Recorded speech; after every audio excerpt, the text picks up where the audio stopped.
ఏంటంటే మద్యం మొత్తం బల్క్‌గా కార్పొరేషన్‌కి డబ్బులొచ్చాయి. హ్మ్. ఇప్పుడు అప్పుడేం పెట్టాడంటే జగన్మోహన్ రెడ్డి రూ. 30 బాటిలు అవును. తయారీ. అవును. రూ. 250కి అమ్ముతున్నాడు. హ్మ్. రూ. 220 ఆదాయం వస్తుంది. హ్మ్. ప్రభుత్వానికి అదేం చేశాడు? డైరెక్ట్‌గా దీంట్లో కాకుండా కార్పొరేషన్‌గా పెట్టాడు. హ్మ్. ఆ కార్పొరేషన్‌లో ఈ బల్క్ అమౌంట్ కనబడుతుంది ఆదాయం. 25,000 కోట్లు ఏడాదికి ఆదాయం కనబడుతుంది. హ్మ్. మనకి హౌసింగ్ లోన్ అడిగేటప్పుడు ఏం చూస్తాడు? అవును.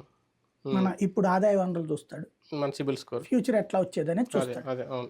దాని ప్రకారం చూసి ఓహో! ఈళ్ళకి ఏడాదికి 25,000 కోట్లు వస్తున్నాయి బానే ఉంది ఈళ్ళ పని హ్మ్. అని చెప్పేసి హ్మ్. సరే ఎంత కావాలి నీకు అప్పు అంటే ఓ 10,000 కోట్లు కావాలంటే సరే తీసుకుపోండి అంటాడు. హ్మ్. అట్లాగే తీసుకున్నారు వాళ్ళు. హ్మ్. ఇప్పుడు అట్ట కాదు కదా ఇది కార్పొరేషన్ వైపుకి రాదు కదా. ఒకవేళ వచ్చినా ఇదివరకు డబ్బులు రావుగా హ్మ్. ఇంకా అవును. తగ్గుతాయి కదా. హ్మ్. ఇక్కడ రేటు తగ్గించినప్పుడు ఆదాయం తగ్గుతుంది కదా. అంతే కదా. మరి అప్పుడు ఎట్లాగా ఇస్తాడు హ్మ్. లోను. హ్మ్. కాబట్టి వాటి మీద వర్కౌట్ కాదు. హ్మ్. ఇంకేదో కొత్త రకం కావాలి. హ్మ్. అది ఏదో చెప్పుంటారు మేబీ.